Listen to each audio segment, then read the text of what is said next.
Hello, ho, ho, ho, everyone. My name is Jean-Michael Bushman, and welcome back to YuGiOh Master Duel. Merry Christmas! I am literally recording this on Christmas Day, but if you can see the deck in front of you, this isn't the present that you expect under the tree. No, this is the coal that you get in your stocking. If you're watching this video, you ended up on Santa's naughty list this year. And the last 3 years haven't exactly been kind to us humans, so I guess this is a small consolation prize, all things considered. But yes, we will be playing Flawanderies for this Christmas special video. The main reason why I even wanted to bring this deck back in the first place is due to one card and one card alone. Time Tearing Morganite. This used to be just called Time Rending Morganite, but that has more oomph to it than tearing. You rend something apart, it sounds more visceral compared to just tearing it. It's like paper, but when you rend something, it's more, there's more oomph to it, as I said. But time tearing Morganite here is a card that a lot of people have speculated that would make a lot of decks really, really good, or it won't do jack shit. As you can see here, it does have 4 effects, and this is quite a lot for a card. The 2 upsides, first, draw 2 instead of 1 during the normal draw phase, and then you have 2 normal summons, not just 1. And then you can banish it from the graveyard, discard another Time Rending Morganite, and your opponent is basically locked out of doing anything else for that turn. This is a really, really good way to bait out negations.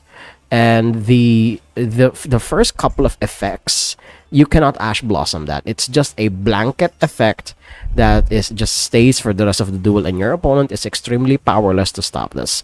However, it does have a really, really big downside in that you cannot activate monster effects in your hand. So as you can see here, we do have a non-bow in Ash Blossom and Max C. However, this Master Duel is a best of 1. And Infinite Impermanence and Forbidden Droplet alone is not enough to deter opponents from stopping their plays. You unfortunately really do need to carry Ash Blossom and Maxi, basically the 6th most common Master Duel tax cards, in order to just compete.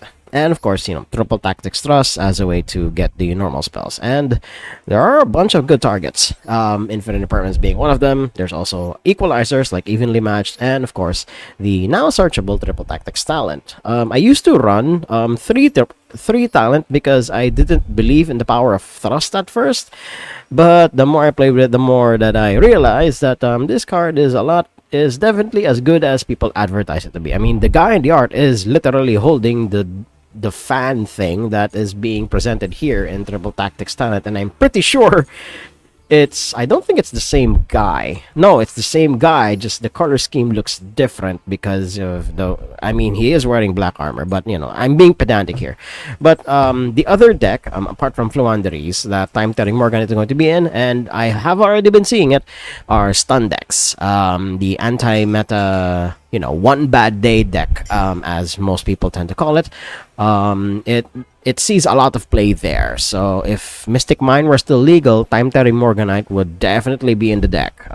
Probably replacing something like Card of Demise, or I don't know. I'm just spitballing here, but this card is very powerful. But only a very small handful of decks can successfully run this, and I have been running it here. As you can see, there is no extra deck, and there are no pots in this deck anymore.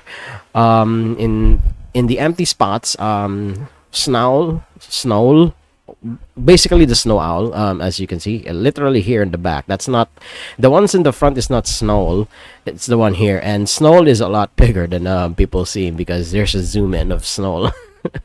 She's really, really big.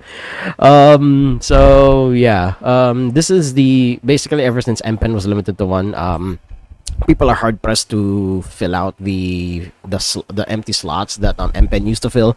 Most builds run like For some reason, run 2, maybe even 3 if they're sadistic.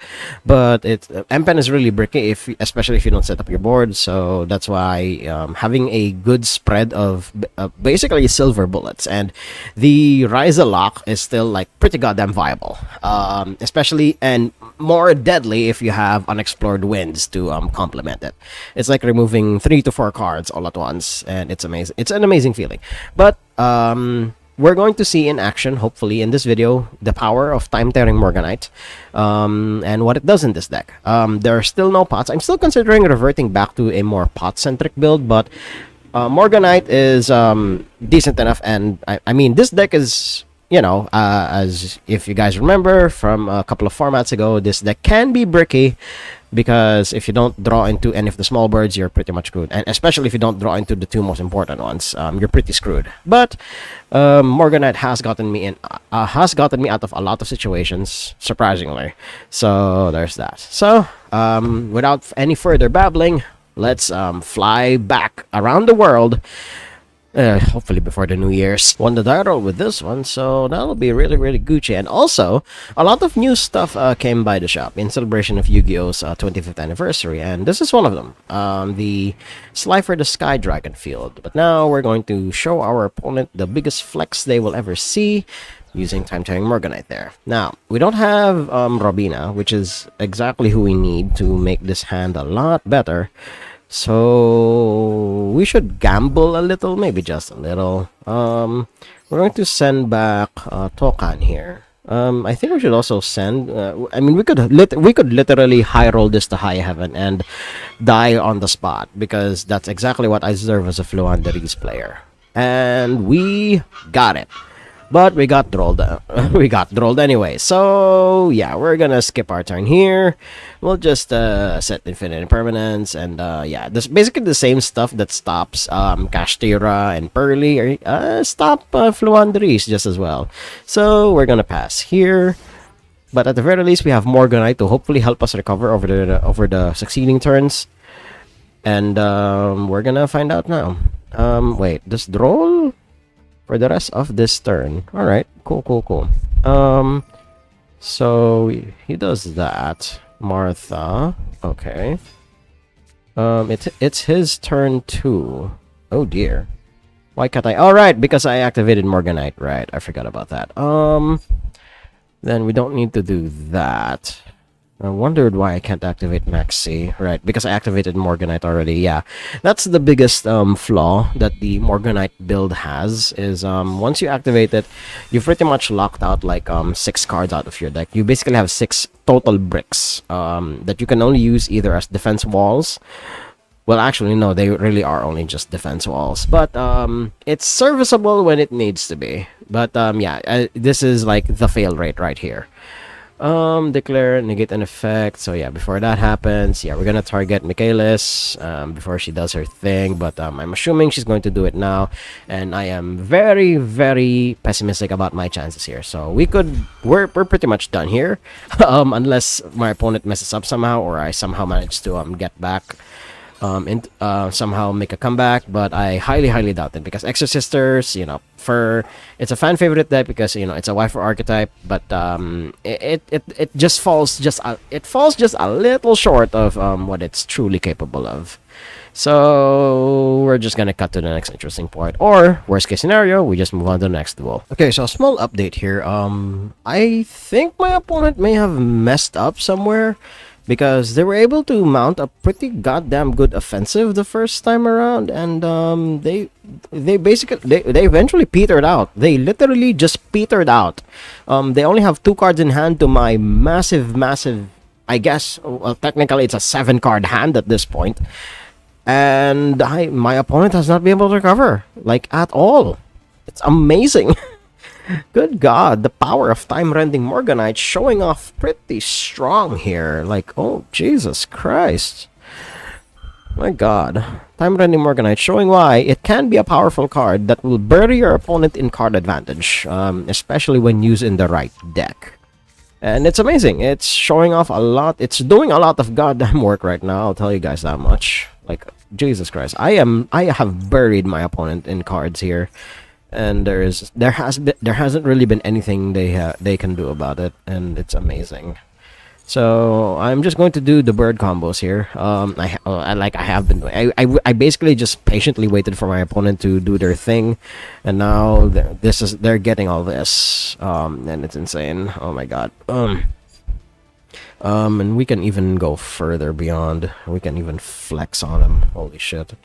But no, we're gonna get Snull here. Because we're gonna try to kill him this turn. Who haven't I done? I guess we're gonna get Tokan. We're gonna make him do his thing. So Tokan, we don't exactly have time to go into unexplored winds anymore, so we're just going to get the other big bird. And yeah, they've also shown that they haven't exactly been drawing Ash Blossom, so they're pretty screwed here. So we do this and this, then we'll get Snow down, and this will lock out. Well, this will at least make their Xyz plays a little awkward should they even recover. But we're gonna find out soon enough. So Empan does his thing. Yeah. This is a Fluandre's experience. This is God. I miss playing this deck. I know a lot of you will disagree because a lot of people don't like watching paint dry, but this is my kind of deck, unfortunately. And I think. Wait, hold on. I think we should just try to kill my opponent this turn. So we're gonna do this. We're gonna tribute this and this. Then we do this.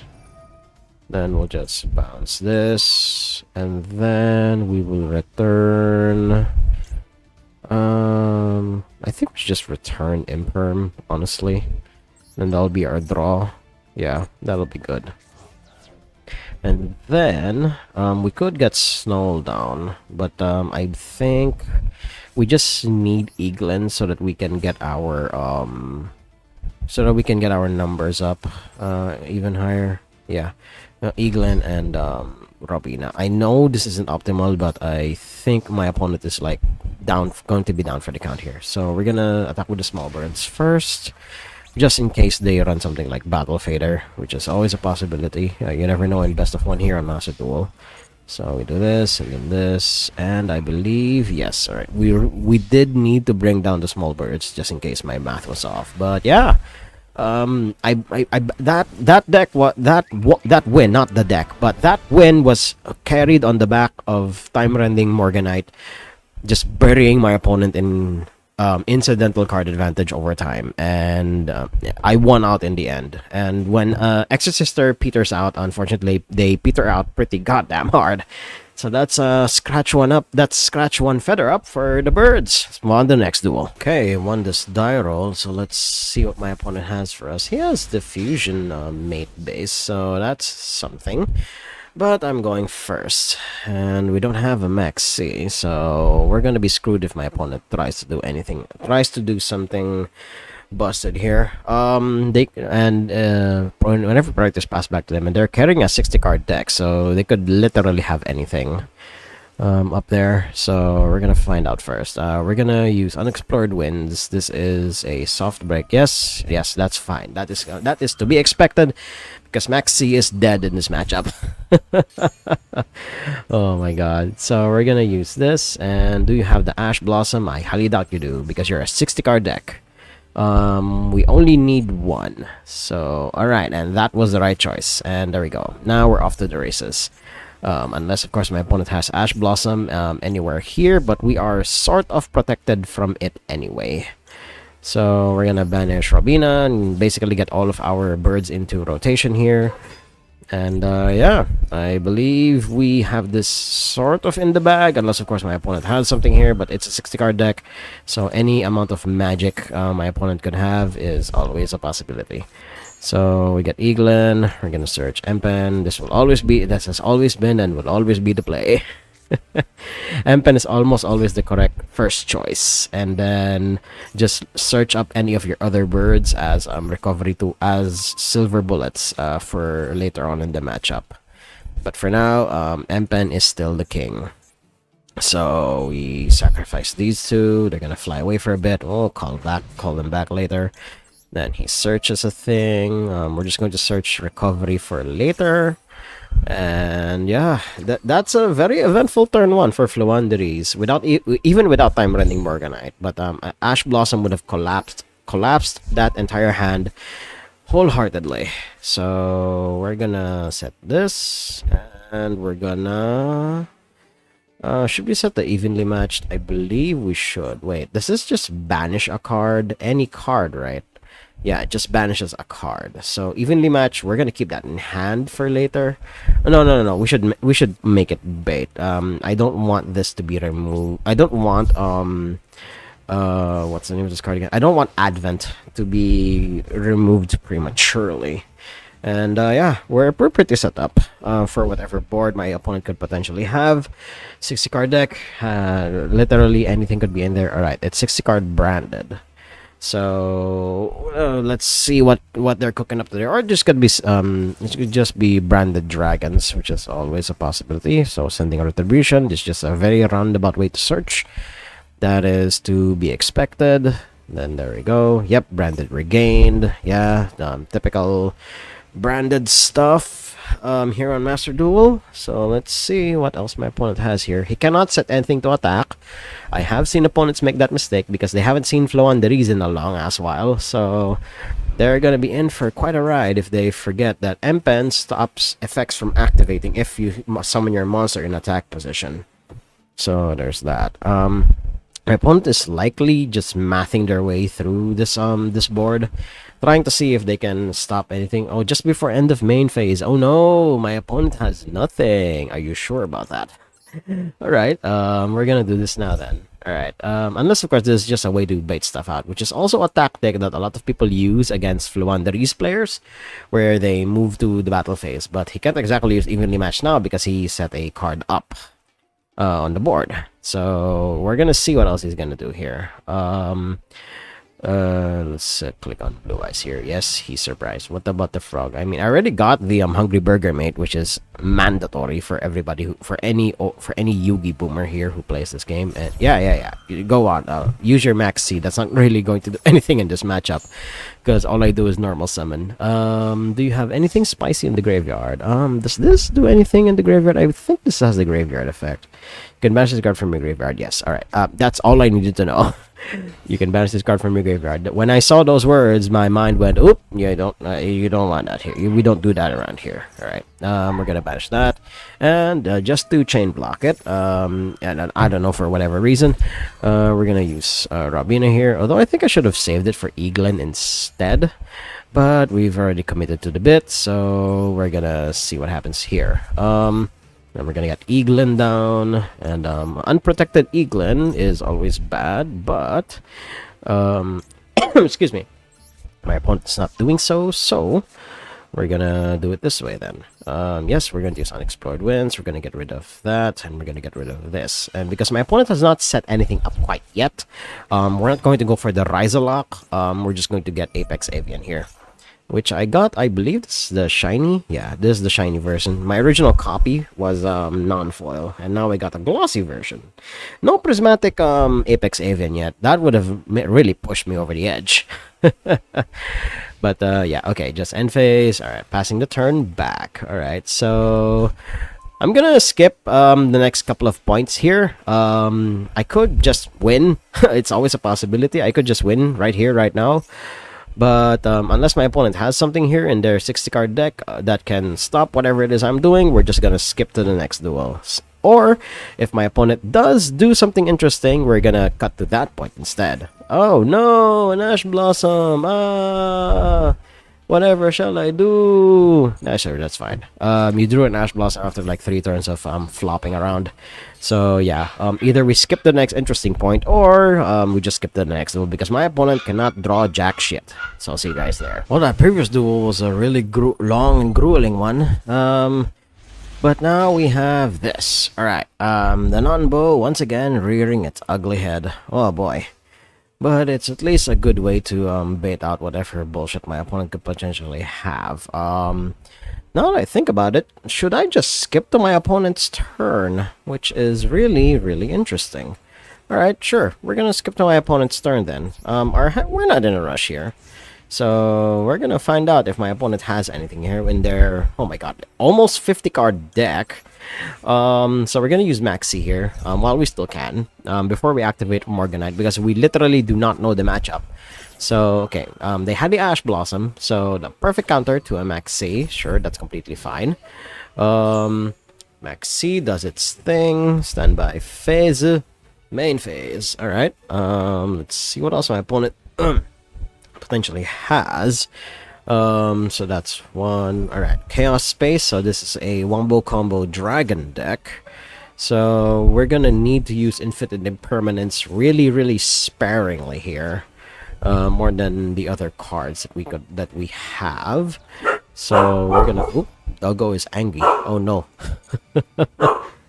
If you guys can hear that, Doggo is angry that because he can see people at the gate. Oh no! Oh my god. So we're just gonna do our combos here. Striker Dragon may not be what we're looking for to stop the combo. Yeah, because they're just gonna get Collapsed Serpent. But I believe Boot Sector Launch is the worst offender. And they only have 3 cards in hand, but this could be a mistake. So we're gonna find out soon enough. Because usually the one you stop is Romulus. But we're gonna see what happens if we nip it at the bud now.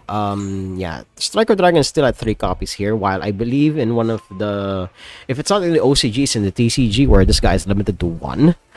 So there's that. All right, he does indeed get the Black Dragon Collapse Serpent by banishing Wyver Burster. All right, or is it yeah, it is Wyver Burster, not Wyver Buster. All right, okay, so going into Romulus. Okay, he's going to do his dragon combos, which will take 15 to 20 minutes. So I'll sit here so you guys don't have to. See you guys at my opponent's end board. Okay, so a small update here. My opponent eventually kajiggered their way into the board that you see here. It took him a lot longer than I expected him to, probably because he screwed up the combo somewhere. But I wasn't exactly paying full attention, and I literally took a 2-minute nap as a result of that. And, well, my opponent is apparently still not done. He had so many ways to lethal, and I didn't even attack, didn't even try to kill me. Okay then, I now have a chance, but I am staring down 2 negates that will inevitably be eaten by Time Rend Morganite here. Alright, yeah, that's to be expected, and I am now dead. I'll just see you guys at the next duel. Won the die roll at least, so let's see what my opponent has for me here. Now it's a very tight 40-card deck. Well, 39, 30, 40, 41, 42, 43, 44. Great, they just turned into a 44-card deck. We're going first. So let's see what they have. If they have an Ash Blossom, I am fucked 3 ways until Sunday. So let's see here. Naked Robina, let's see what you got. Do you have an Ash Blossom for this opponent? I believe you do, seeing that you're rocking Ash Blossom sleeves. So there's that. Alright, Maxi, yes, that's a dead card in this matchup anyway, so that's completely fine by me. So Robina will do her thing. We're gonna search for Eaglin. Then we normal summon Eaglin. If you've been on my channel before, you know that I used to play Fluanderies, and they are back with a vengeance, thanks to Time Red Morganite. And yes, you have to pronounce it in that specific accent because I don't know why, it just seems appropriate. All right, so we're gonna summon Empen effect. Do this, and there we go. We're not going to play into Nibiru just in case they have that, because yes, this deck can also die to Nibiru, as weird as that sounds. So that's that, and done. Alright, we're gonna set this here, we're gonna set this here, we're gonna put the Fear of God into our opponent here, and dare them to come forward and try. Usually, I'm the one who is on the losing end of that stick, so we're gonna see here. Alright, end of main phase. That means they have an evenly matched in hand, so we will react accordingly. By activating Fluanderies right here, by activating, not Fluanderies, activating Dreaming Town right here, right now. Do we have anything that is banishable? Yes, we're gonna do this.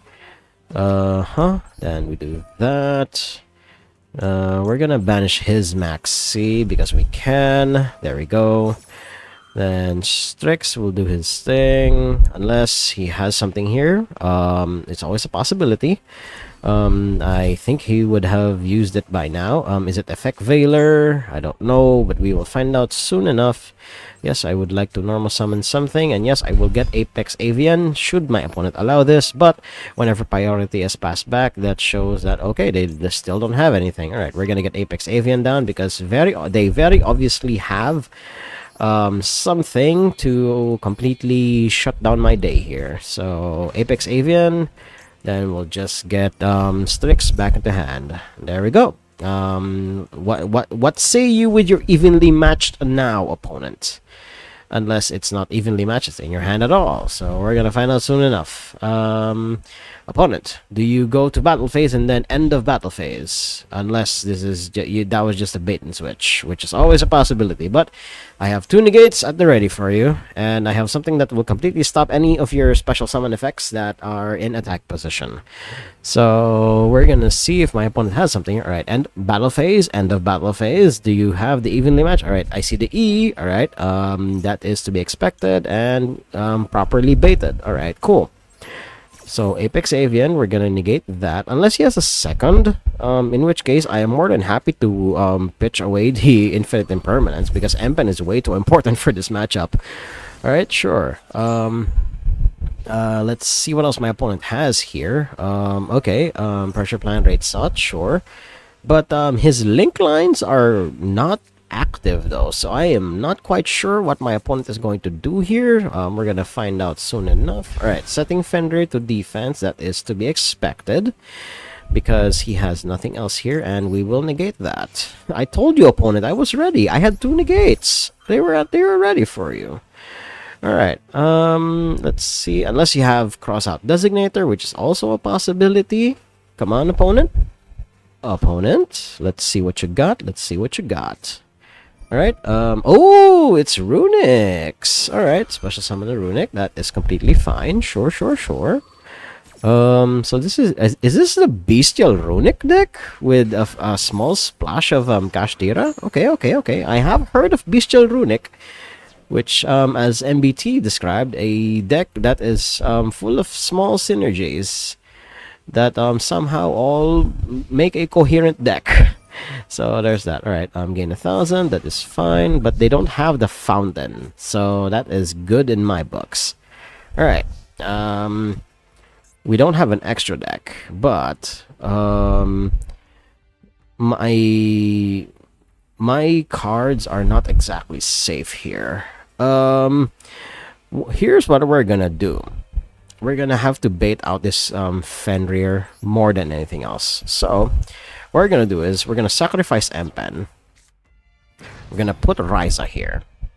We're gonna put Fenrir on top of the deck, Fate Seal them a bit. We will put Empen on the top of ours. Return a card to hand, yes. We will return Moonin. Then should this all fall apart, I don't think we should. No. We should still just banish Dreaming Town because we already have Tokan in hand. And my opponent saw the writing on the wall. Alright, cool. So opponents surrendered on that one, and we're gonna cut it here. Hopefully you guys enjoyed. As much as I said that this is cool, yes, you're welcome, by the way. In case you guys saw, at least in the first duel, you see the power of Time Running Morganite that essentially buries opponents that don't exactly keep up with the kind of card advantage that the card presents. And if that happens, well, you are more than likely to make a comeback, even if you fall very, very far behind. So if you guys like what you saw, hit like, comment, subscribe, and share this among your friends. And until next time, toodles.